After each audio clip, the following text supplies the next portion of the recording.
Welcome, friends. Welcome to the Leader Equation. This is season 2, episode 2 of the Leader Equation. And today we're so excited. I know we're always saying that we're excited, but these guests literally wrote the book on the relationship that Christy and I find so fascinating, right?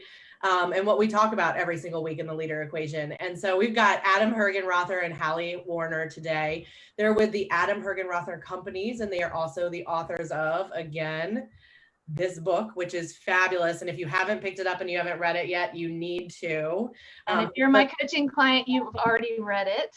Yes, we tell everybody to read. So the founder and the force multiplier. And again, they literally wrote the book on this relationship. So we're thrilled to have you guys here.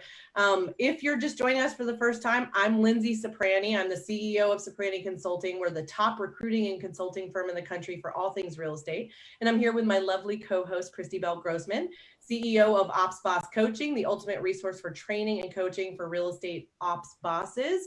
Welcome to the Leader Equation. So we're going to kind of dive in here, but first, I just want both of you guys to introduce yourself a little bit more. I know I already gave our listeners a little of a hint about who you are, but who are you? How did you get into real estate? How did you get here with us talking about all things this relationship?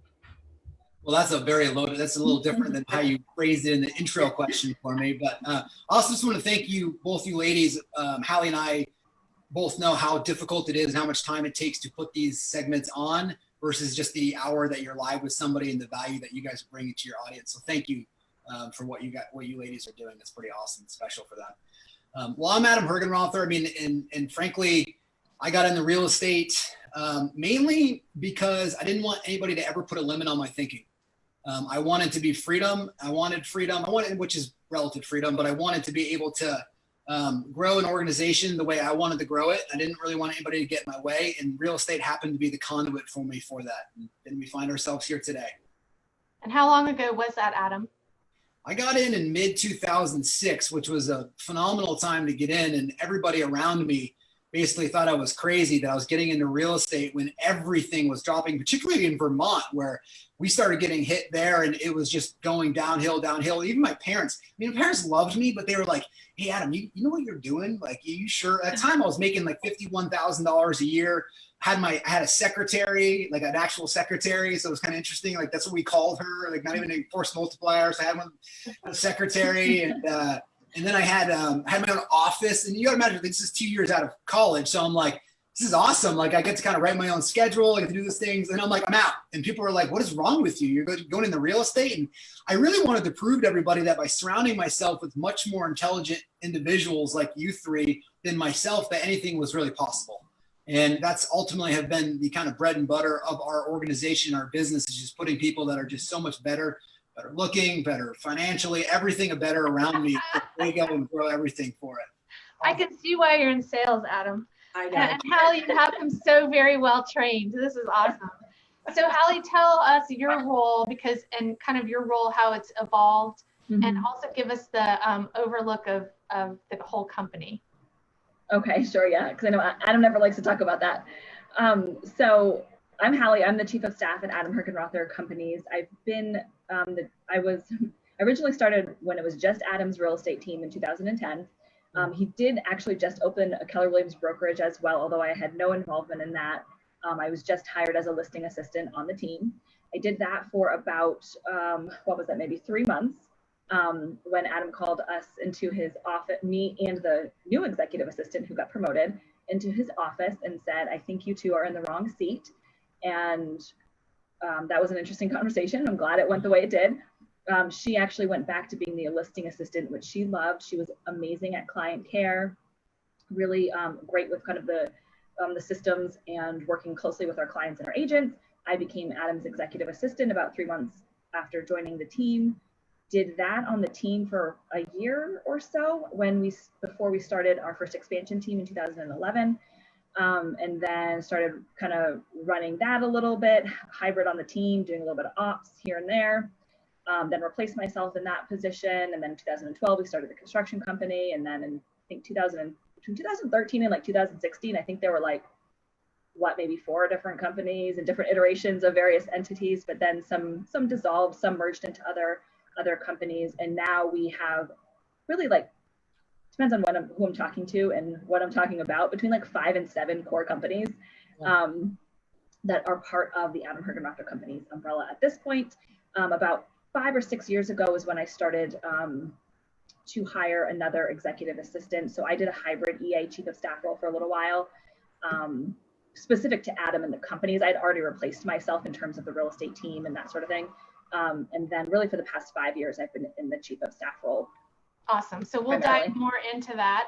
We're going to do the quick fire. Thank you, Hallie. That's awesome. Good overview. I just wanted everybody to realize that you're chief of staff over multiple companies, and Adam owns multiple companies: construction, real estate, expansion, blah, blah, blah. So let's do the quick fire really quick. And I appreciate you guys being transparent. So I'm going to go right to it.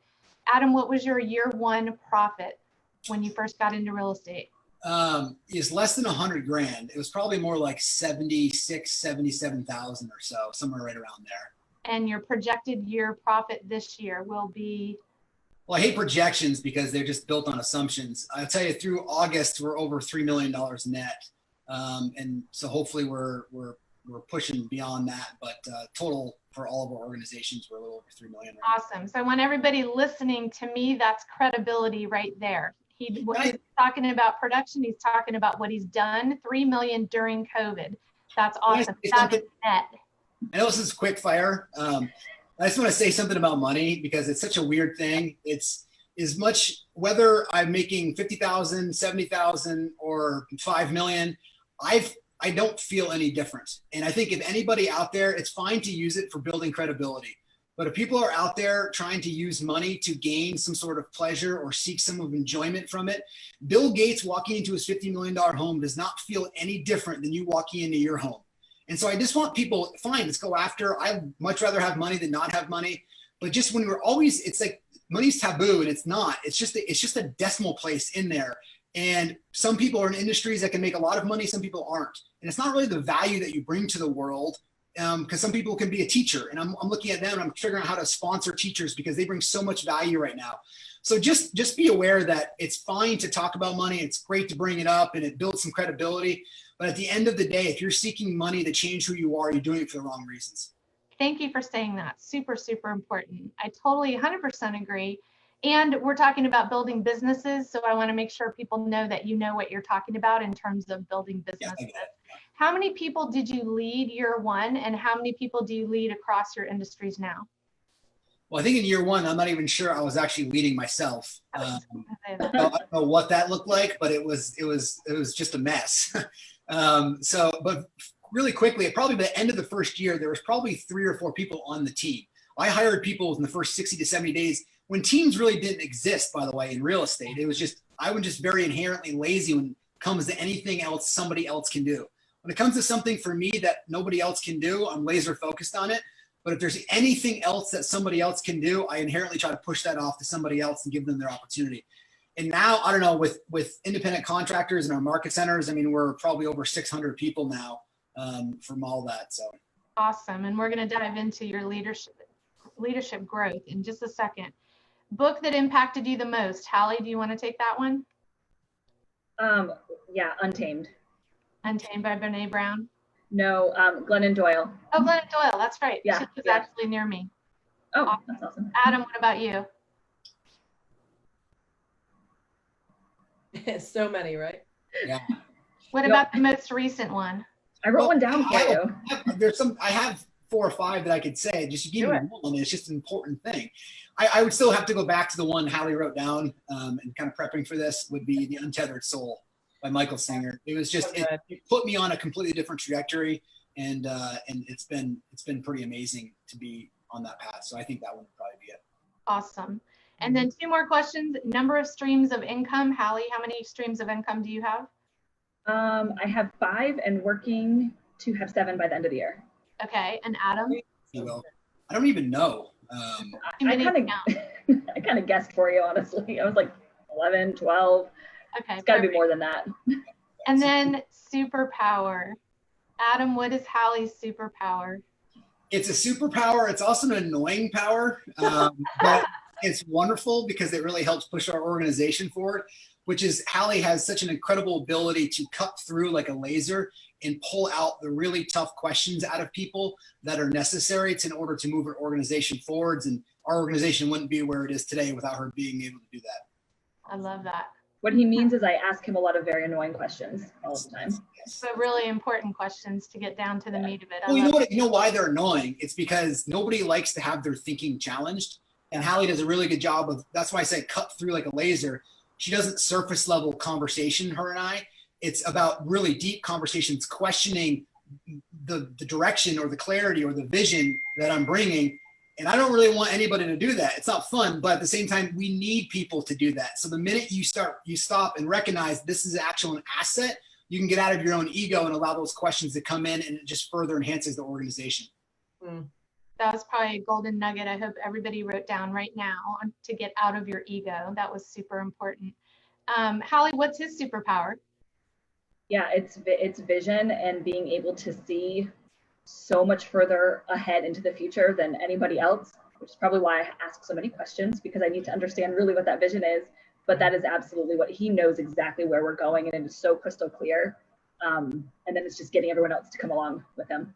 I love that. So for those of you who are joining us for the Leader Equation for the first time, we are chatting with owners, entrepreneurs, and their shotgun leaders inside real estate and outside real estate about what adds to the leadership formula, what takes away, what divides, and what multiplies your results.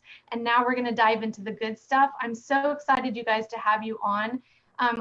Lindsay and I met Hallie, the three of us, I think in 2012, on a family reunion panel. I don't even remember what state it was in, but I remember our conversation, and I remember literally Hallie's superpower, because we had a really powerful conversation about operations people in real estate and growing into leadership and how our industry needed help. And now here's Hallie sitting here as co-author of The Founder and the Force Multiplier, one of the books that Lindsay and I and our businesses recommend to all of our clients. So Lindsay, let's dive into the real meat of the conversation. Yeah, I mean, there's so much. But let's actually figure out, how did you find each other? How did you get into business with each other, and what did that look like? Well, I wish there was like a very elaborate story to this. There's not really. I mean, there was an ad on Craigslist and Hallie replied to it. I mean, that's really like, it's not sexy. It's just that's what the story is. And what process, when you guys went through the process together, like Adam, how did you know that she was going to be hired? Like, was it an immediate, oh my gosh, I need this person in my life? It wasn't definitely a career visioning process, I'll tell you that. It was probably an interview, and I could recognize that she was talent at some level. Now, obviously, talent is a word that is thrown around like Swedish fish at a birthday party. And you really only know talent based on the highest level of talent that you've ever led. And I think people need to remember that when they throw around talent. So at the time, it showed up as talent to me. And I probably couldn't say it the way I can now. But back then I said, this is probably somebody I really need to put in my organization. Yeah, I think I only met with you once, and really Carrie was the one who really hired me. And the rest is history, I guess. Yeah. So did you feel that way about Adam when you first met him, Hallie? Or was it like, he's just another guy? Or was there something different? Yeah, so what really, I think the difference for me was, one, I mean, we're in Vermont, so I loved wearing my business suits and my heels and like going to the office every day. And so when I walked into the Keller Williams office that he had just opened, I was like, oh my God, there's actually a place like this that exists in Vermont. I don't have to leave. So that was part of it. Just the environment that I walked into was a very high achieving environment. So that was a big part of it for me. And then he had already had a really successful real estate team. So I was like, awesome, I want to get into real estate. This looks like a great entry point. Obviously he's the one to get into business with. So let me become an assistant, and then I'm going to become an agent and go sell real estate, which obviously didn't happen. I did also have like a full like 3-piece suit on at the time too, for probably till like 2013 or 14. And then then I lost like the tie, but I still had we did like a whole thing about like my wardrobe, and now I'm just like, I look like the metamorphosis of the entrepreneur. Yes. Yeah. That happens with everybody. Well, yeah. And so, what I love is that Adam, started that out by saying, and I want you to repeat what you actually said. I wrote down what I thought you said, but it was like, you can only lead at the highest level that you've ever led, correct? Well, language is a weird thing. Oh, sorry, go ahead, Lindsay. No, go. I want to revisit that a little bit because I want to see how you've grown as a leader and how she's grown and what that looked like. Yeah, well, language is really interesting. Language is super helpful, allows us to have this conversation, it allows you to communicate in the world, allows you to grow and have knowledge. There's also a shadow side to language. And I won't get into the whole spiritual shadow side of the language right now. But one of the things in business that I see people do is they take words and then they make them based on their experiences. That's how they believe and define the word. And so what it actually ends up doing is it traps people into that level of thinking. It's just a technique that people get caught up in.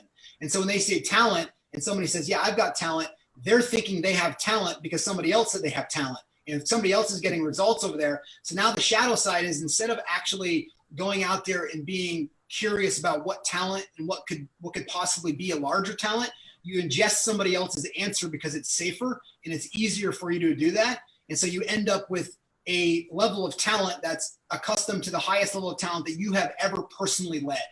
It can't be somebody says, I have talent over here. You only know that experience based on the experience on the person that you've ever led. So in my leadership journey, I realized early on that, like, you use that word and it's fine. Everyone does. And you're saying it with 100% sincerity. Like, I really am leading the talent that I have. But then as you hire somebody else that breaks your norm of what you thought talent was, you then go, oh my gosh, this is what talent looks like. But guess what? That never ends. Right. It just keeps going more and more, especially in the beginning. Once you hit a certain level, you start to recognize really good talent and you pretty much have surrounded yourself by them. But people need to break through their own limiting perspective on defining words that hold people in place. So Adam, you referred at the beginning of the conversation about, well, I'm not sure if I was even leading myself, and now you're leading 600 people. I'd love to dive in on what did leading yourself look like for each of you, and how have you grown in your leadership? Go ahead, Hallie. There's the law of the lid. You're only going to attract talent to where you are. So how has that progressed? 10 years is a long time together. Yeah. It's like a second marriage. Yeah. So what was the question? I mean, about leading myself and then in my leadership in general. What did that look like for each of you, learning to lead yourself and then learning to lead others and growing from leading 3 people to 600 people? Yeah, so I think, part of it is just learning as we go and learning through experience. And yes, there's a lot of like formal training that we've had, but I also think a huge part of it is just failing forward and figuring out some of it as we went, for myself in particular. I think that I've always led myself well in the business realm. And that's where I've devoted all of my time and energy, is learning how to be a leader within the business world. Learning how to lead up to Adam, learning how to lead other team members, learning how to lead other leadership team members. I have failed over and over again in terms of leading myself from a personal perspective. And that is the journey that I'm currently on, and working on incorporating that into my life to lead myself in that way, the same way I do devote myself to the leadership in terms of business. Yeah. I love that. Are you willing to share like a little example of that? You said I failed and to lead myself personally. Yeah, so the biggest one is, of course, with exercise and fitness and nutrition. So I would say that probably for the past 10 years, I have gained weight every year, because just from not taking care of myself, not putting my fitness first. I mean, I've, fluctuated up and down in terms of, oh, I'm going to go all in and work out for like 6 weeks and then I stop. So I would say that's really, for me, that is absolutely the biggest one, is just not putting my health first. And I think that's a really common one that we hear in our industry. So I thank you for being transparent and sharing that. I think that can really help people.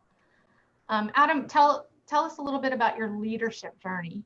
What were some of the mistakes that you guys made with each other in terms of leadership, or were there any? Yeah, there wasn't any. We don't actually, if you go to Instagram, you'll see it's perfect. Yeah. Social media shows that, right? There's a whole bunch. Hallie said it really, really well, and I loved her vulnerability there. That's pretty amazing. It's about putting your foot on the gas, and you're going to hit a lot of people on the way, but hopefully you make enough money to kind of clean it up. And that's kind of been an attitude from day one. I will give you a perspective on leadership in terms of increasing the lid, which you kind of refer to.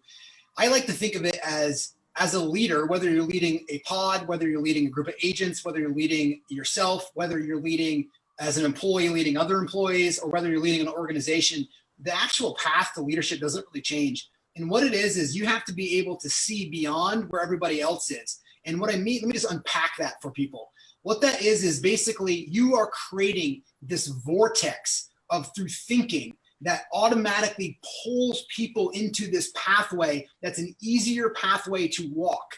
Versus, I was thinking about it, if there's like we're in corn season right now in Vermont, right? And we have all these corn mazes.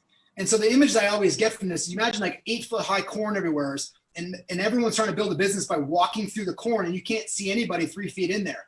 A leader's job is to go in there and cut the path so everyone funnels directly behind where they're going in an easier step so they can concentrate on what they're doing instead of trying to figure out where they're going. And the most organizations, when they get caught, it's because they haven't provided enough clarity. And it's not that people aren't working. It's not that people aren't willing to work. They're just trying to cut a path and do their job. And then they end up in a circle and they get frustrated for it. So a leader's job is to make sure that you're always cutting the path forward. So it creates this vortex and people don't even realize it. They get pulled into it. Like it's an easier way to walk. It's an easier pull. And they just naturally feel this attraction to either you or the core organization because what you're pulling out of them. And that becomes a leader's job is as you pull that out of people, that's something that people can get money. They can get outfits. They can get offices anywhere else. What they can't get is that pull that you can bring to every person in your organization. So tell us, knowing that you have lots of operational leaders listening to you and operational brains, what does that look like in your organization, creating that vortex, pulling people in? Yeah, it doesn't change whether it's me or whether it's an operations person or whether it's Hallie. It's literally sitting down and saying, if the operations person saying, it doesn't matter if you have a hierarchy over them or not, you're still leading them. And so whether it's an EA or an ops person, what your job is to do is say, how do I help clear this path? Maybe I'm not the one clearing it, but how do I make sure that everything's moved along the side and easy for everybody to be able to do that? Somebody might be right in front of them clearing it, but who's behind making sure people have the notebooks, making sure people have a flashlight when it gets dark, making sure people have their raincoats when it starts to rain, right? We're on this corn analogy, aren't we, right? So let's just keep going with it. I know, I'm down here in Virginia going, no, I'm with you. Yeah, well, that's it. One of those things I would have it in there. But I want to hear, when I say operational brain, operations are thinking tangible. Like, Yeah. Hallie, walk me through, what does that look like on Yeah. your Yeah. Well, how does the vision now I need to do with the operations brain? Yeah, so I won't be able to speak to it from like the real estate ops perspective, but what I then do with what Adam just said as the force multiplier is I go, okay, so we need to create cadences of communication. How do we actually get that vision in front of the right people at the right time? Is that drafting semi-weekly memos out to the organization? Do we need to hold town halls once a month? What else do we do? Sometimes it is calling smaller meetings to make sure that the right people are hearing the right message or are getting that vision then clarified back to them. Sometimes Adam will present in a meeting and then I have the meeting after the meeting where we talk about the 5 or 6 steps that actually need to be accomplished and we assign deadlines and whatever. So that's where I come in. What else do we do in terms of the vision? I want to point out one thing that you're just giving an exact example of that I loved in your book that I'm a big proponent of is really almost you are a co-caster of vision as the chief of staff. That Adam ultimately is setting the vision and the course, but you are co-casting that vision and communicating that vision to your team as a leader as well. Yeah, absolutely. That's really more of how I see my role is as an extension of Adam rather than, I do not run any of our companies per se. We have great CFOs and great COOs and presidents who run our companies from a day-to-day perspective. Where I come in is running alongside Adam to make sure that vision is clearly communicated, is being implemented, that the right players have the right information and have the right resources to get what they need done, or just to help, again, maximize Adam's reach, whether that's through books or podcasts or whatever project that we might be starting a new company, whatever that is. I mean, we really have 2 parts of the same job. I love that philosophy. That was really unique. Yeah. Let me ask this just along some of these same lines. You know, something that was awesome for me to see back when we were on that panel together is, Adam, you were in the audience, and it's funny, I'll never forget that. That was actually a really huge moment for me to be like, God, that's super cool that he's here, like in the front row, which is really intimidating. I remember that too. That's so funny you say that, Lindsay. I literally remember that, and I actually remember Matt Fedek was in the room, but that Adam was at the front of the room in the front row, and my Rainmaker wasn't there at all, and it made a huge impact for the rest of my life because Adam made a big deal out of the fact that you were there and about your leadership. Superpower. Yeah, you know, that's actually, I'm going to give him some more credit. That's actually showed up multiple times. For example, most recently at Mega Camp, last year at Mega Camp, I don't know if everyone here is Keller Williams, but it's a Keller Williams conference. I believe you and I both got asked to speak about the book, and somehow I ended up there alone. And then he also got invited to be on another panel and said, I'm not the right person to actually have that conversation. And so our COO actually was up on stage, not with Gary, but I think with, who was it? With some of with Josh. Yeah. And I'm like, that is truly leading and succeeding through other people. Well, and that was what I wanted to point out about a lot of that is we don't see that all the time. Actually, we don't see it a lot. And, you know, Adam, is that something that you grew into, you know, ego-wise? Like, was the ego there before? Like, I just want to, you know, and I know that Untethered Soul is one of your, you know, favorite books too. I'm sure that even took you to a different level with some of that. Yeah, 100%. Thanks. I mean, the reality was in the beginning part of my career, and I think a lot of people that are driven go through these stages, or at least I'm speaking from my experience. Well, it was really ego driven. It was very like, look at me. And really what that is when you look back on is you're just trying to prove to yourself that you can go be somebody, even though it's a fake be somebody. And that's why people are still yearning for authenticity, even when they make money, they get on stage, they get on camera, they get a movie, they get on a book, whatever it is. They're still yearning for this internal joy, that's why that itch is never satisfied if people are out there listening there, because you're still doing it through a psyche or a self-image that you've created. You're not actually doing it from intrinsic value. And so for me, it was very like, I'm going to prove to the world that I'm awesome. Okay. Let's make sure everyone knows that. And then once everyone kind of knows that, then you kind of start going through this phase of like, okay, I did it. Now, can our organizations do it? And then that was like, you're kind of half in, kind of half out that stage. And then you kind of, at least for me, I reached a point where it's like, I'm done even being anywhere remote in the front of this. And now I want everybody to really be as successful as I am. And when we're talking in business sense, financially and other things and notoriety worth. And so then you just start putting people up on stage because you want them to get all the credit, because you realize without them, you're not going to build your organization the same way. So you want to make sure you give them all of the credit and you take all of the responsibility. I love that. Hallie, you on your team or on Adam's team, you've got a lot of, you're not the only one that's been there a long time. Becca's right, yeah. been there a long time. Aaron's been there a long time. Mm-hmm. I'm sure there's a billion other people. Yeah. What is it that is keeping you with someone like Adam? Yeah, and I was just going to add that Adam's team leader has been with him for 11 years. Our two core construction leadership team members, our VP of development and our CFO, have been with us since the beginning of that company, 7+ years. So our leadership has been with us for a very long time across the board.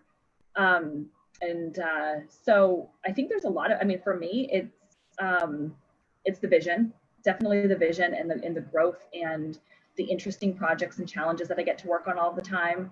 The fact that I've really been able to create the job that I've wanted and that I want. Personal growth, professional growth, endless opportunities, limitless income potential.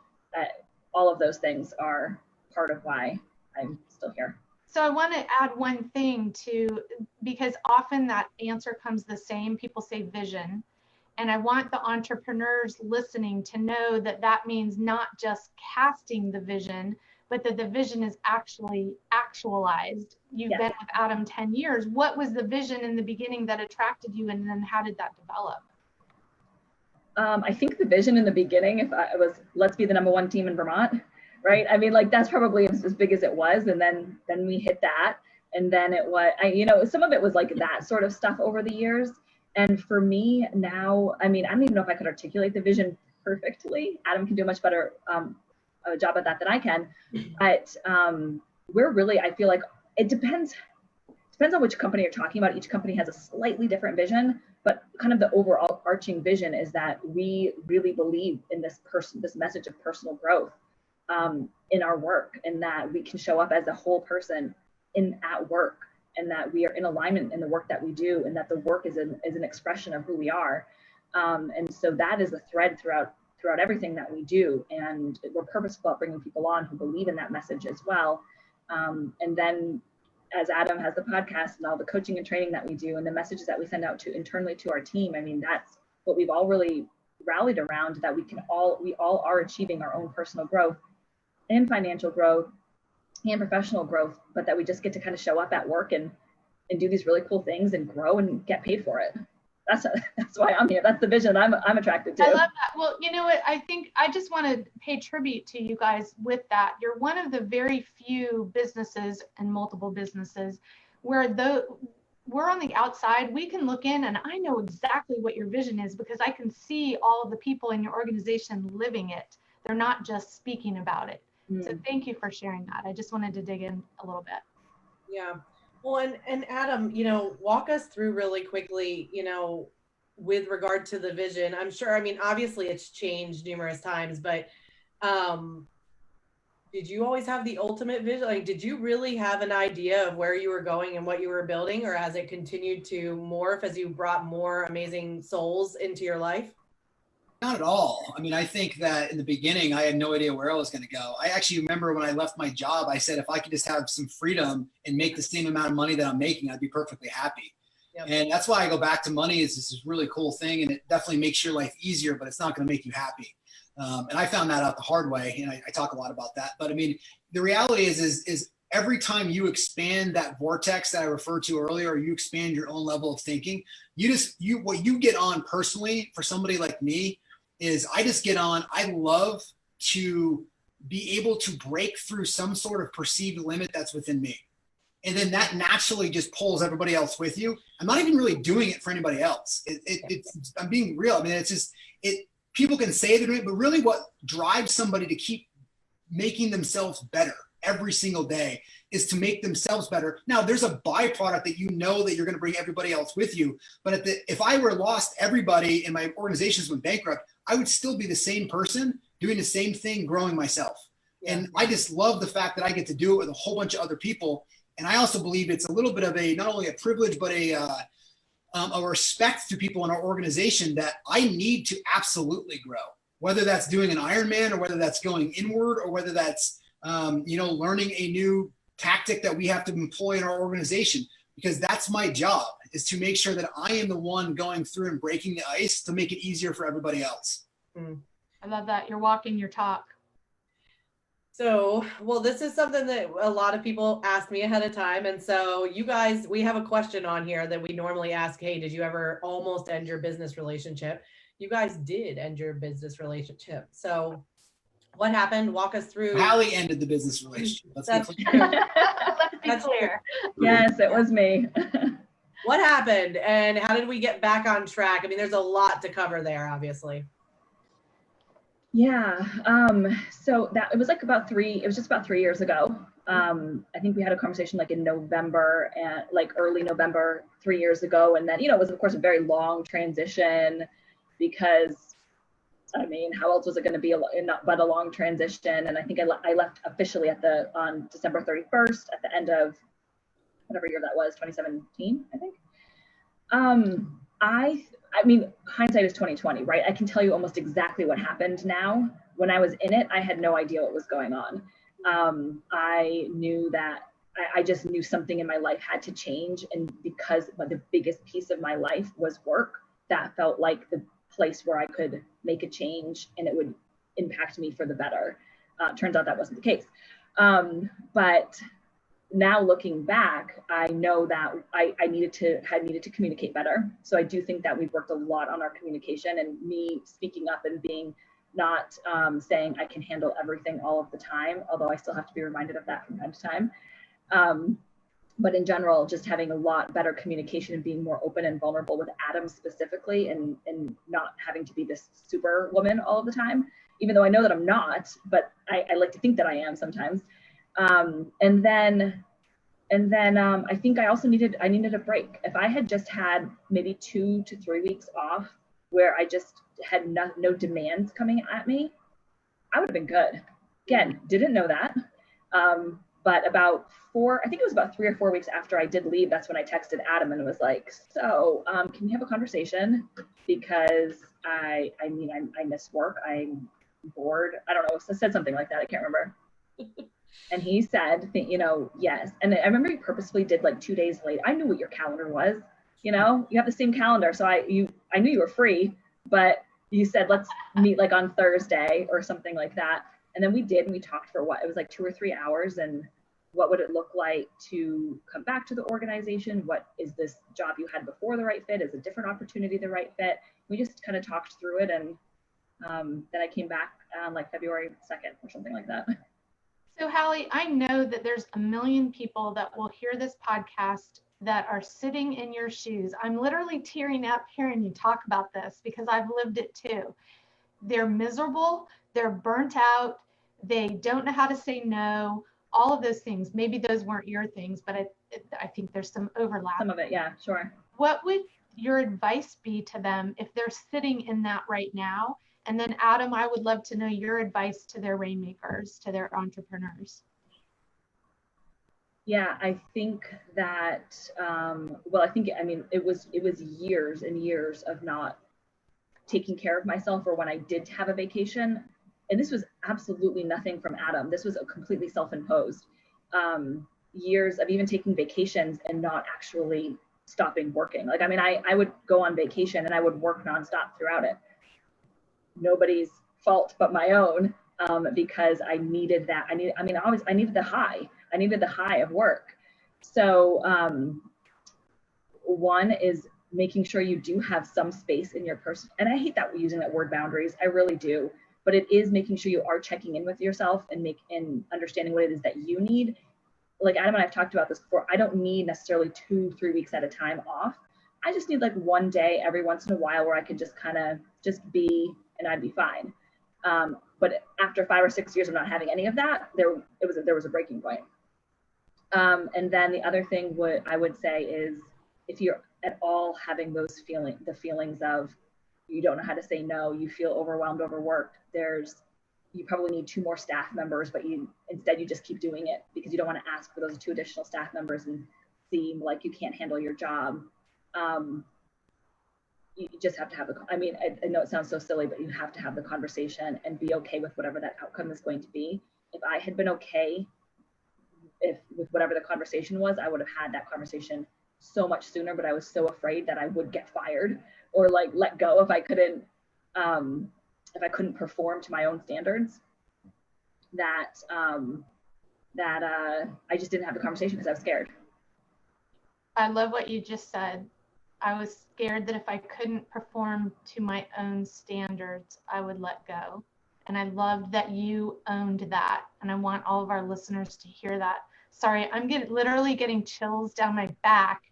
You have no idea how many people are walking in your shoes right now. And what you just said is super powerful. You owned it and you made the change. Well, and we probably should also say, and then obviously we're going to bring you, Adam, into this. There are a lot of people, including myself, as somebody that was in a situation like this, that feel like the owner or the rainmaker or whoever, the boss, should see that, recognize it, and do something to make sure it stops. So what did that look like for you?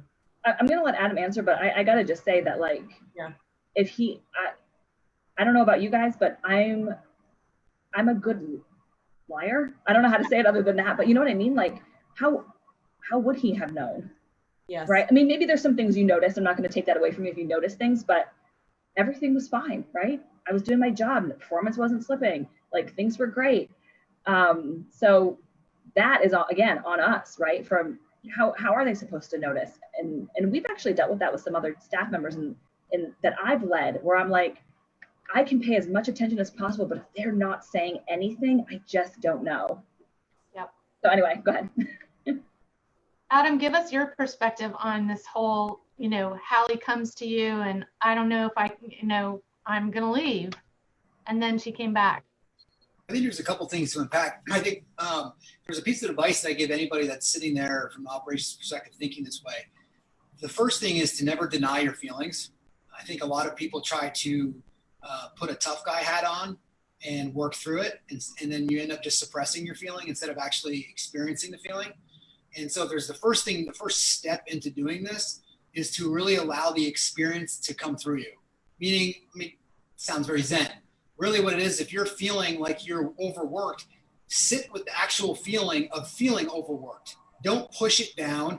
Don't fight it away. Don't use your mind to say, it's okay, tough guy, power through this, which is what a lot of people end up doing. And all you're doing is you're storing more and more and more blockage until one point it's going to erupt. And it's just like a tea kettle. I mean, if the heat keeps going, it's just going to burst at one point, and it bursts for nothing. And for Hallie, she has just such a high threshold of that it lasted for so long, but it also meant that it blew up. And at the same time, our organizations at that point were reaching a pinnacle where she couldn't actually physically handle everything. And that was also tough for her mentally because she'd always been somebody that could actually handle, even with a ton of 100-hour work weeks, she could handle it. But the organizations 3 or 4 years ago were getting so large that there was no absolute way that she could actually keep her pulse on it anymore. And I think, so people feel that, and then they feel like, well, then I'm not good at my job. It has nothing to do with that. That's the natural byproduct of the organization for growing. I could remember many times where I would buy Hallie a gift certificate to go get a massage, and she would cancel the appointment. I mean, so there's only so much that an entrepreneur can do to help people get and realize that. Even if you kick people out, you tell them not to go on vacation, you tell them not to check their phones, you tell them to get off, any of those type of things. They're all tactics you can do. But at the end of the day, like Hallie said, and Christy, you referred to, is you got to own how you feel. Don't suppress it, feel it. As you feel it, by the way, it's like when you can sit with an emotion that works its way through you, there is a message at the end of it. The problem is none of us receive the message because we block the emotion. It's like somebody's carrying a letter to you, but you shut them off the front door that says you won $1 million. You're never going to know you won it until you open the door and allow them to come in. And so people, when you're sitting there, allow the emotion to come in. As it comes in, you'll get clarity on what your next move is. It doesn't mean you won't solve it right there, but you'll at least be able to have the conversation, realize, you know what? It may not be that bad if I have that conversation with Lindsay. She may not actually fire me. Maybe she's actually encouraged me. Maybe she doesn't know. So we have such a sense of this identity that we've created, that we built a structure around it, that we're so afraid that anything that wants to pierce this is going to collapse the entire structure. And so we do everything we can to protect it. And so it's like we're like, have this house that nobody else can touch, and I'm going to live inside it, but I keep blocking it off more and more. So over time, what happens, the house gets smaller and smaller and smaller until finally you can't actually move in the house, and then the whole thing crumbles down. Instead of just opening some windows and opening the door and walking out, you're always free. You're just you're the one that's actually causing you to not be free. It's like let go of the rope. People are like, I can't let go of the rope. Yeah, you can. You just let go. Once you let go, the message will be there, the clarity will be there, and the conversations will come. And as Hallie said too, just to echo this, let go of the outcome. Look, you're spinning around on a planet with billions of other stars. You're trying to tell me that you can't handle a couple of years here, or you're trying to tell me you can't handle a conversation with somebody that's around here? I mean, that's just comical. I mean, just let it go. Stop being so in your mind. And the minute you do that, you'll actually, either one of two things will happen. You may get fired or you may not. If you get fired, great. What an awesome adventure. If you don't get fired, awesome. You've actually served your purpose. Either way, you're making internal progress. Love it. Yeah, that's how I felt. What he said. Well, and that, I mean, that's partially why I, brought up, like, should you recognize it? Because it's a funny thing. Like, now that I've turned the corner and I'm the boss, I see in myself, like, I'm overcorrecting those things, right? I'm like, I'm knocking you out of your email. You can't see it. And I want them to do it for themselves. And yet I take that because I know what that feels like and I've experienced it. And so I've overcompensated in a different direction. Right. And I feel like, you know, we can do that. Maybe a little tactical thing too, because I just talked a lot of like larger philosophy. Yeah. One of the things that I think you can do is there's a lot of fatigue right now. There's a lot of heaviness. People, your clients, there's school, there's COVID, there's elections, there's anxiety. There's a lot of just this going on. And sometimes people are like, oh, I'm gonna go take a break. And they go home or they go to a different environment, but they're checking their phone, they're checking that. They're not really unplugged. They're not actually recovering. So what I've been telling people to do is force yourself to unplug. Go for a hike for 3 hours with your phone in your car. Go for a run and keep your phone at home. Do something. I don't care if you have to draw or knit or walk or run or hike or yoga, where your phone's not there. So you're not occupied by thinking about having this, you know, it's like, I always joke, it's like with your phone, right? Is it worse to have an itch, or is the fact that it itches worse? It's like, is it worse that you have a phone, or is it worse that the email beeps, right? And so it's like, if you go to itch the itch, you're just never, it's just a scratch that you're never going to be able to ever solve. And so you got to be willing to put that aside and actually recover. That's one of the things that athletes are really, really amazing at, is that they're either on and they recover. There's no like in between. Like when Lance Armstrong was racing, he wouldn't even walk upstairs. He had somebody carry him up his stairs because that took energy away. I'm not saying you need to have somebody carrying you up your stairs, but you get the analogy that maybe I need to put some more recovery in my life. Yeah, it's kind of, I think about, you remember we had Stefan Swanepoel speak at one of our mega camps about surviving the Serengeti, and the cheetah is the fastest animal on earth. Speedy, goes in for the kill, kills, and then it lays around for like 3 weeks doing nothing but eating because it's rejuvenating so it can do it again. Same kind of thing. I was actually in the Serengeti, and I went around watching a cheetah for 6 hours, and I saw it attack a gazelle. Oh. Really, it was like the most boring, and then the most exciting thing, and then the most boring thing, because it was so boring. And then you couldn't really see the cheetah because he was so amazing. He sprinted for 16.1 seconds, caught a gazelle, killed it, and then sat on it. And we're like, dude, you're not even going to eat your kill. And the thing just literally sat. We were 5 feet away from it in a car. Yeah. The thing had blood on its mouth and just sitting there. And we're like, dude, you're not even going to eat it. He's like, no, this thing just sat there. And then what they ultimately do is they bring it into if they have time, they'll bring it over to a tree and bring it up in the tree if they can. So they just keep it there. But you're absolutely right. They're completely lazy beasts. So I want the people listening to know that, Adam, you walk the talk, and we were talking about this as we came onto the call, that you're wearing your hunting clothes. Where are you headed out to, and what are you about to do? Yeah, I'm not quite in my full hunting gear, but it's close. I'm leaving tomorrow morning. I mean, I'm going to the middle of Colorado to jump in the mountains with one guide and with a bow and arrow to hunt bear and elk.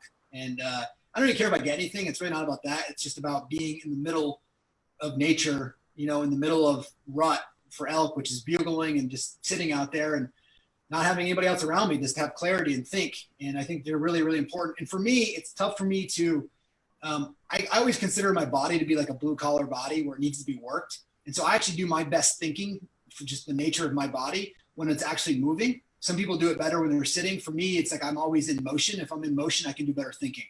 Mm-hmm. And so when I'm actually able to go and concentrate on another event, whether that's running or biking or in the woods hunting after going after an animal, trying to get to an next base camp or whatever it is, I actually do incredible thinking, and I get really, really good clarity from that. Love that.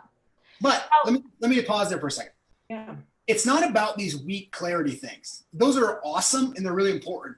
It's about creating a life that it's about creating a life that you never want to get away from. It's about creating a business that you never want to leave. It's about creating employees that never want to get home. And so if you can take that attitude from the beginning of creating an environment where people are not trying to get away from it, then that's the whole point, right? It's like I hear entrepreneurs like, I can't wait to get out of this business. I can't wait to get through the next cycle, or I can't wait till this next phase of my life happens. And I'm just going, well, what's wrong with the phase now? What's wrong with what's going on?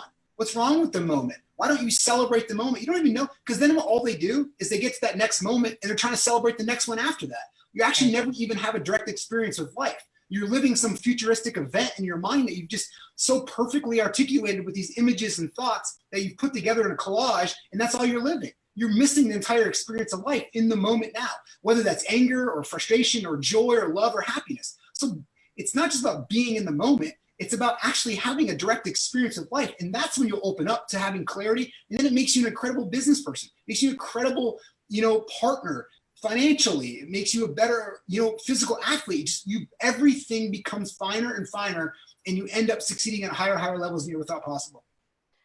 And that sounds very much like Hallie leaving one way of thinking, and when you came back to the organization, to coming back with this more integrated, present experience. Has that held true since you came back 3 years ago? I still have ways to go on that. In many respects, yes. In terms of work and leverage and allowing a lot of things to go and working more of like 50 to 60 hours a week. Like, again, I don't really care about the time, but not being so obsessive about the time that I am working, that was definitely a shift. I just went on a long weekend vacation, like 6 days. I didn't check email at all, which is unheard of. Massive progress. I may have skimmed through, but I didn't answer anything, and I felt absolutely no internal pressure. And for me, that was the growth moment, was not feeling this, because again, it's not a pressure from Adam, it's a pressure from myself, but I didn't feel it. So yes, I have grown a lot in that regards. I still have some new things I need to implement to my life, but I have let go of some of those old ways of thinking and behavior. Yes. So we have a question from somebody. They want to know, how much interaction does Adam have with his staff versus Hallie? Is Hallie carrying the message, or is Adam delivering it and Hallie mainly integrating? You want to answer that one? Well, go ahead, Hallie. You're probably better at it. So I do think it's a little bit of I'm the extension. So if Adam has this great message to share, awesome, then I might repeat it 3 times also that week. He might set the stage on one of our company calls, like our CEO call, and then I may help back it up with some memos that we might write. So I don't think and you have a lot of interaction with our leadership team. So I would not say that you have a ton of daily interaction with all of our agents or all of our staff, but our leadership team, absolutely. You're in contact with them at least weekly, if not daily. I think maybe the question is what is happening in those leadership meetings versus what is happening at Hallie's meeting. In the meetings that I'm in is more of, it's strategy, it's how we're using cash, it's what decisions need to be made that have big impacts on the organization, or laying or hiring or firing or any of that type of thing. So we're not necessarily in strategy mode, it's more of decision-making mode. And Hallie's in a lot of strategy type conversations with our leadership of, hey, this needs to come off my plate, this is how we're gonna do this, or this is what I was thinking. There's a lot of conversation back and forth before it actually enters to my room or my office, where there's much more of a decision-making. I actually just don't wanna be part of the strategy. If I need to, I can. It's just not me, and I'm not the best at it. And so when we come in there and there's 2 or 3 options, I will sit there and listen to all options. I'll sit and listen to the hopefully radical conversation that happens in that meeting, which means everyone takes a different viewpoint, whether they even like it or not, just so we can flush it out. And I always just came from the mindset of, if you as a leader is always walking into the room thinking that you're just going to check the box and your staff's going to feel like they had their time on the court, but you've already made your decision, that is felt from your staff, by the way. And so you might as well just stop that and go be a mercenary leader. And that's profitable. And if you want to do that, go do that. You'll build a different culture. But if you really want to adopt a culture of radical conversations, you actually have to walk into the conversation with neutrality. And if you don't do that, you're going to have a bias and you're only going to listen to what you want to say. I challenge everybody, next meeting you walk into, when you walk into an agenda, listen to whether or not you're actually listening to Hallie or Christy or Lindsay, and listen to see whether or not you're actually listening to your mind interpret the way they're referring to the conversation, and you're just listening to your mind. You're actually not even listening to the person. You're listening to your mind narrate the conversation, and the narrating the conversation is going to take your side, which is why you can't have a bias walking into the conversation, because it's just going to narrate what it wants to hear. And so if you walk in there with neutrality, you can actually listen and people feel that you're listening, then you make the decision. It's a triangulation of information, so you can have it all coming in there. And then you end up taking bits and pieces of everybody's dialogue, and that becomes the solution to either a strategy or to a problem. That was probably one of the most important things you just said today. Really good. Let me ask this, and we have another question, which maybe Christy, you can say after this, but let me ask this question. So when you guys first came together, I mean, you obviously have grown over the course of 10 years. What I see in my hiring all the time is, you know, this person who's made a hire, and it's like every little mistake or every little thing that's happening, it's being judged, right? And it's like, did I make the right hire? Is it the wrong person? Blah, blah, blah. Like, and there's this ticker tape is what I call it, right? Going through this person's head where it's like judgment all over the place. When you guys came together in the beginning, Adam, do you feel like you knew that there was like, hey, we're going to grow together? Like this is going to take some time? Or did you see like immediate results in Hallie that were like, okay, no, she's the right fit? Yeah. I think most people know the answer to that question. They want somebody else to tell them, which they can't. You know, in the first month or so, whether or not somebody is the talent that you're looking for. And for me, it came very, very clear. And I don't know, it was the first week or whatever it was, where I actually would give something and I didn't have to create a cognitive headspace of whether or not that item got solved.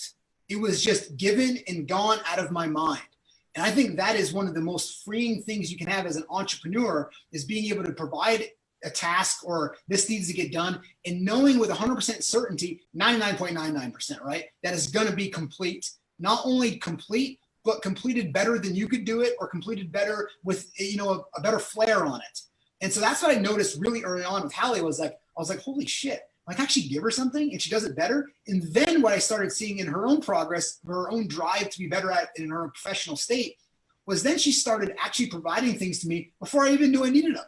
And so I was like, wow, I didn't, thank you. This is great. Like, and then it was like, wow, and it never ends. Even today, she's helping other people do the same thing in our organizations to make my life better, which I thank her for. And so I think really that's when I knew early on, and it just never ends. And so there's always that growth, but it's the surprise. It's the knowing that you don't have to ever double check things. I think there's a lot of people that are having employees where they are giving an opportunity to somebody or task, but then they're thinking about it. They're wondering if it ever got done.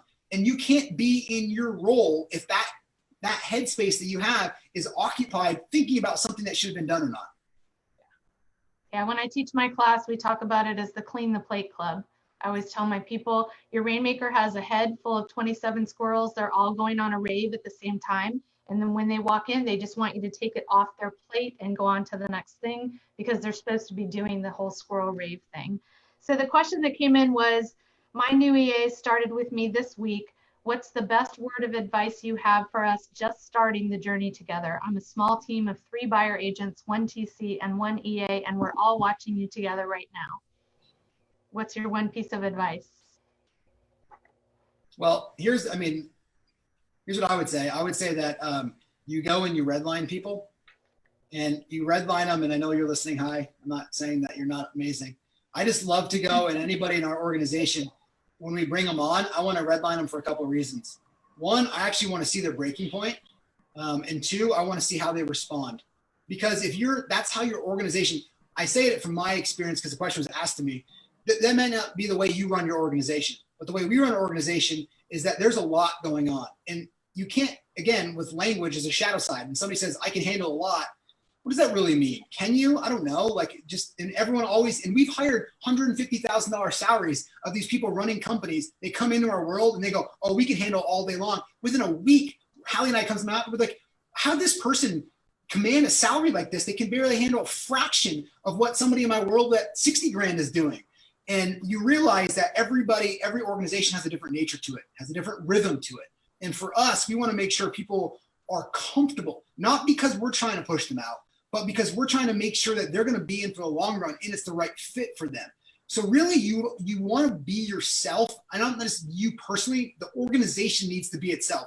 And it shouldn't try to protect anybody from the organization and say, well, let me just work them into this. And like, it's almost like, because you're setting up bad processes and systems. The other mistake I see people do, and I would say this to them, and I say this to anybody, and Hallie, is the first week or 2 weeks, you have to make certain that when somebody does something that kind of rubs you the wrong way or isn't the way you like to do it, a lot of times people try to forget that conversation and they don't bring it to the person because they're trying to be friends with them or trying to be nice to them or whatever it is.